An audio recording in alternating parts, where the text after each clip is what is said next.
What's up guys, I'm Ben and this is KameTrick. It's a channel where we enjoy both sim and real grassroots drifting, and today we're going to be checking out cars on Assetto Corsa from the DTP pack.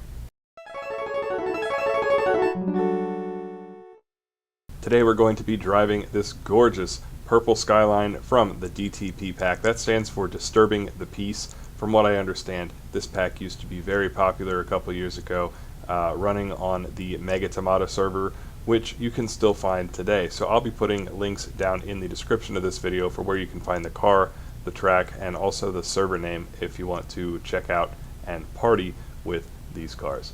Alright guys, so today we'll be at Tamada Sportsland again, but instead of driving the track that's right off of the pits, we're going to head over to DONEgrp.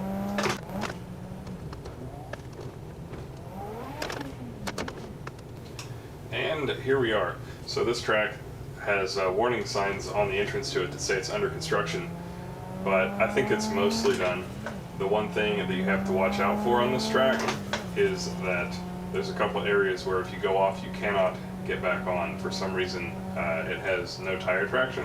So this is the main area where you have to worry about going off. You don't want to go off the edge here. So we'll start here and see how it goes.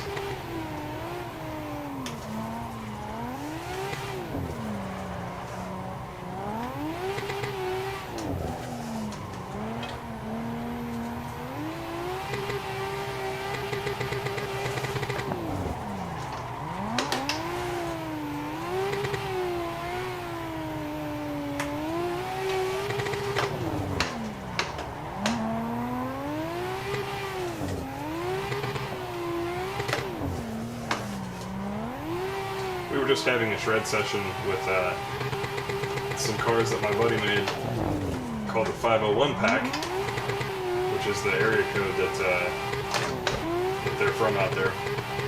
And they drive very different to this. So I'm sort of like a little scrambled in terms of what I think the car's going to do. It always takes me a moment to adapt. Ooh, rest in peace, fourth gear.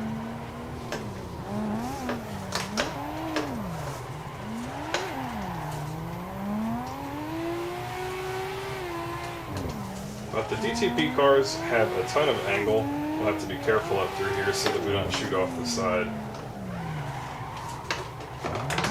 Maybe a little too careful. They have a ton of angle, which is really nice for tandems and for driving in general.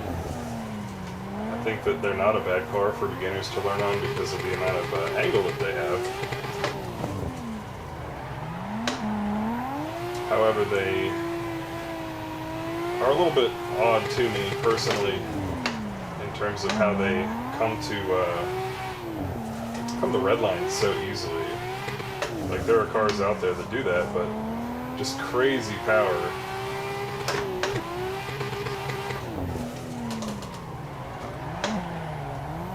That's what you must have to get that sort of behavior. So I kind of question whether or not that's accurate, but again, it's not the end of the world, and it's a super fun pack to drive.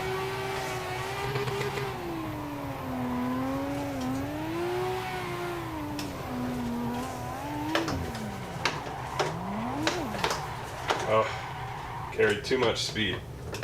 It's really easy to carry a little bit too much speed in these cars because they don't have very much like side bite, in my opinion. But unlike the VW cars that I tested, and of course I was very new when I tested them, so it could be that I was a little harsh on them.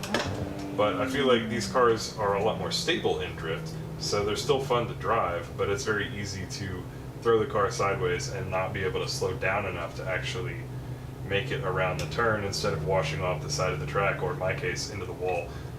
My personal driving style is to charge forward with a lot of speed and then heavily use the foot brake to slow the car down on the entry to a turn, kind of like how a grip driver would attack the course, only I do it while drifting, which is really fun, but it's always a challenge to adapt to different cars and different tire models in the cars to do it right and not, you know, stop short or fly into the wall.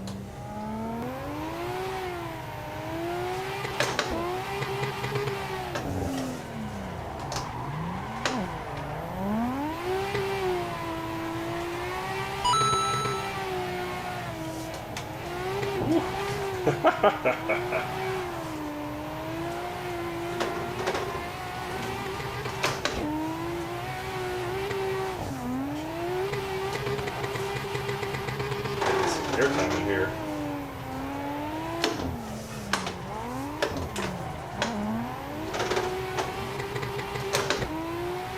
I'll talk a little bit about how I'm attacking this track. And full disclaimer here, like I mentioned, I don't actually know this track very well, so there's probably a lot better ways to go about it. But it's got a pretty nice flow. And like with most tracks, the key is going to be figuring out where to transition, how hard to transition, where to shift, and then like where to coast so that you don't go off track.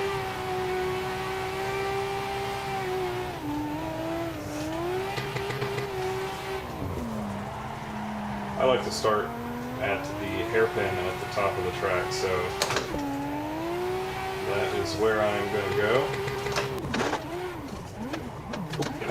go. So you come up the hill, get on the brake pretty early, like way up here, because you really don't want to go off the edge, down to second, and then try to go wide, and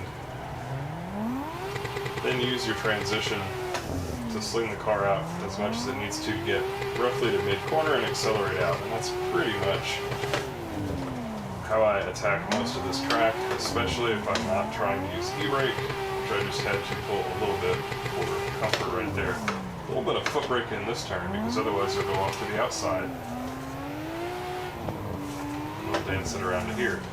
Now this turn is where I go up to third, usually mid-corner, to build up some speed here. And then I like to transition early, power up a clutch kick there to help me get around the turn. And then go as late as I can and as deep as I can before transitioning, kind of a soft transition so that I can stay out wide enough to make it around that kind of cliff there. Have to go up to fourth and here. Again, go as wide as I can so that I can get around here. Transition early so I stay in tight on power, foot brake, with a little e-brake for safety to help me stay tight and not hit the wall there. And then sometimes you can link all of that in one smooth motion. That was not what that's supposed to look like. And then we're back to pretty heavy application of foot brake down to second and clutch kick to restart that cycle. Personally, I don't find the need to use a whole lot of left foot brake on this track, although you certainly can.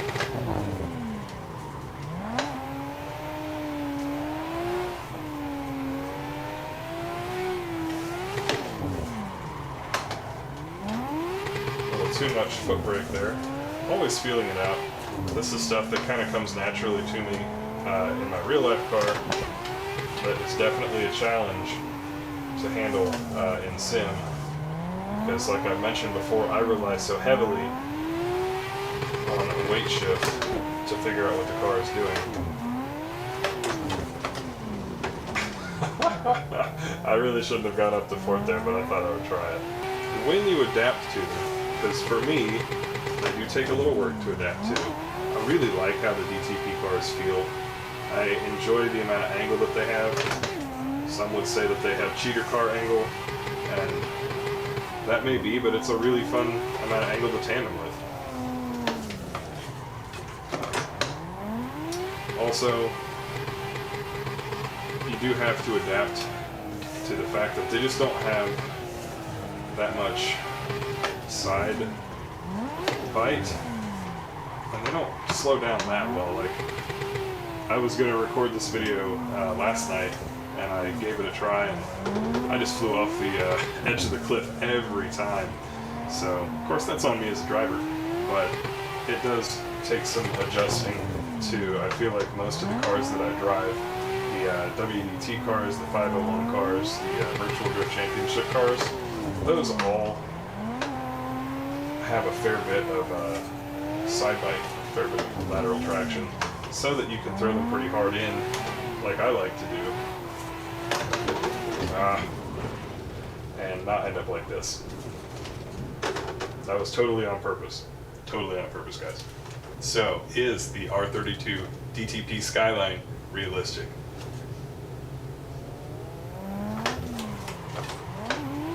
Well, I can't say I have driven a car with these kind of specs before, so I may not be the best person to comment on it. But in general, what I will say is it has an interesting mix of engine power to tire traction. So generally what you find is that low power cars don't make much traction, and then big power cars, for the most part, make a fairly equivalent amount of traction, and it causes them to feel a certain way. And what I find with this car is it kind of feels like a big power car, but with a low power setup as far as its grip. Kind of like if you had a pro car that was running like 235 Kandakaisa tires or something like that, which could be super fun, but it's just not the kind of balance that you would normally find, if that makes sense. So I can't really say that that's unrealistic, but it's interesting. It's what I would call kind of non-standard or uncommon. The rest of the driving, like the way the car transitions and everything, feels great, so I dig that. The angle is awesome. There's definitely cars with this much angle out there, and they're insane to drive. Some might say it's cheater angle, but in tandem, especially with your buddies, even if you don't use all of it, it's just really nice to have. And it gives you the ability to drive the car a lot more aggressively, because you know that you can find a way out of a tough situation if you kind of bite off more than you can chew. And it makes it really confidence-inspiring. You'll find that the car doesn't actually move forward that much, like especially on a hill, like red line, red line, red line, red line. Oh no, we didn't ever get the red line. But we barely made it up the hill. It took forever. If we hadn't spun the tires like that, and we'd stayed at a little bit less RPM, then the car would have been a lot faster. So that's something that is really interesting to me about just all cars in general and driving. I like to get close to the red line, but like roll into the throttle, and you'll see that in the pedal graph, that I will tend to roll in so that I don't like mess with the car's ability to actually get down the track. I come from a drifting background, sure, but I also used to do autocross and grip racing, so because of that I do like the car to go fast. My goal is to keep the car going as fast as possible for as long as possible. To accomplish that, I try not to blow the tires off of it.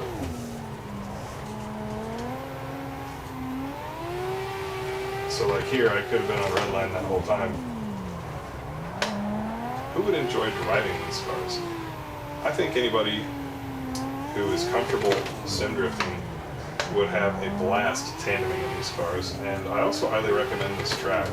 Tamada Sportsland, or the Mega Tamada pack as I've taken to calling it, is a ton of tracks, and the only thing that really sucks about it is if you wipe out like on this track, you have to drive all the way back over to the track that you want to be at. You can't like teleport in at various parts of it. But otherwise, it's a super fun complex. There's a lot of variety. It can accommodate a lot of cars, and it's just a fun place to be. Specific to beginners, I would say if the cars feel right to you, then by all means. But it might be a little difficult because the sheer amount of power that they make. I like to start beginners off on cars that are a little bit better balanced. But that's just me, and everybody has their own philosophy and style with that.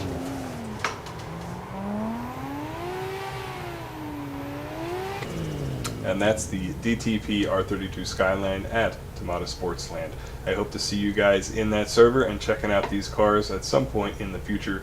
I do run on that server occasionally, and again, the links to everything are in the description for this video. I also want to invite you, if you haven't caught it already, to come and join the KameTrick Discord.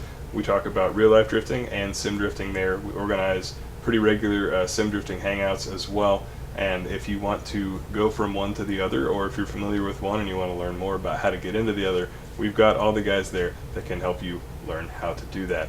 Thanks for watching, and let me know what you think in the comments below, what car you want me to try next, and anything else. Always good to hear from you guys. Have a good night. Peace.